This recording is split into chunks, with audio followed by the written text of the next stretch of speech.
కాబట్టి సహోదరుడా సహోదరి, రెండు దారులు ఉన్నవి, రెండు మార్గాలు ఉన్నవి.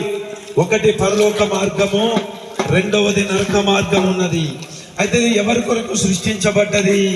పరలోకము మానవుని కోసం సృష్టించబడ్డది కానీ నరకము మానవుని కోసము కాదు. అయితే మానవుడు నరకానికి ఎందుకు వెళ్తా ఉన్నాడంటే మానవుని పాపముల నిమిత్తమై, దోషముల నిమిత్తమై నిత్య నరకానికి వెళ్తా ఉన్నాడు.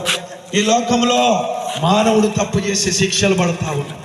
ఈ లోకంలో శాశ్వతంగా ఉండం. మనము యాత్ర చేయడానికి వచ్చినాము.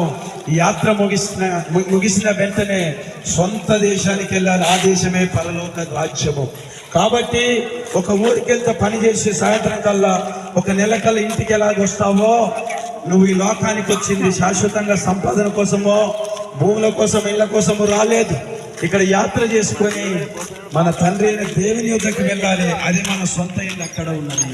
మనల్ని సృష్టించిన ఆయన దగ్గరికి వెళ్ళాలి. ఆ సృష్టించిన ఆయన యేసుక్రీస్తు అయి ఉన్నాడు. సహోదరుడా సహోదరి, నువ్వు ప్రాణముండగానే ప్రభుని నమ్ముకో. ఎందుకంటే మన ప్రభు యేసుక్రీస్తు మన కొరకే మృతి పొంది తిరిగి లేచినాడు. తిరిగి రానయ్యున్న ప్రభు అయినాడు. ఆయన ఏ నేరము చేయలేదు, ఏ అతిక్రమము చేయలేదు, కానీ అతిక్రమము చేసిన వాడిగా ఎంచబడ్డాడు. పాపము చేయలేదు, దోషము చేయలేదు. మానవుడు చేసిన పాపాలకే, మానవుడు చేసిన దోషముల నిమిత్తము ఆయన సిలువ వేయబడ్డాడు. తనకు తానుగా సిలువకు అప్పగించుకున్నాడు.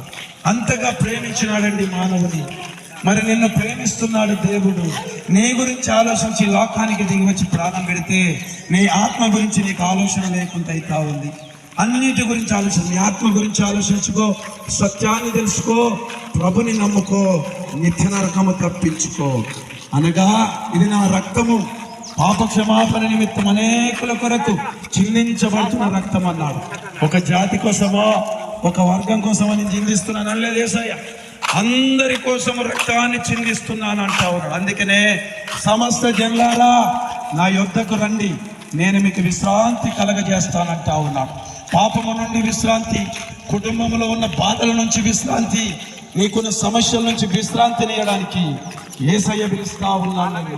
విను సోదరా సహోదరి, ఎక్కడున్నాను వింటున్నావు, వచ్చి ప్రభుని నమ్ముకో. నీ ఆస్తులు పోవు, నీ భూములు పోవు, నీ పరువు ఏం పోదు.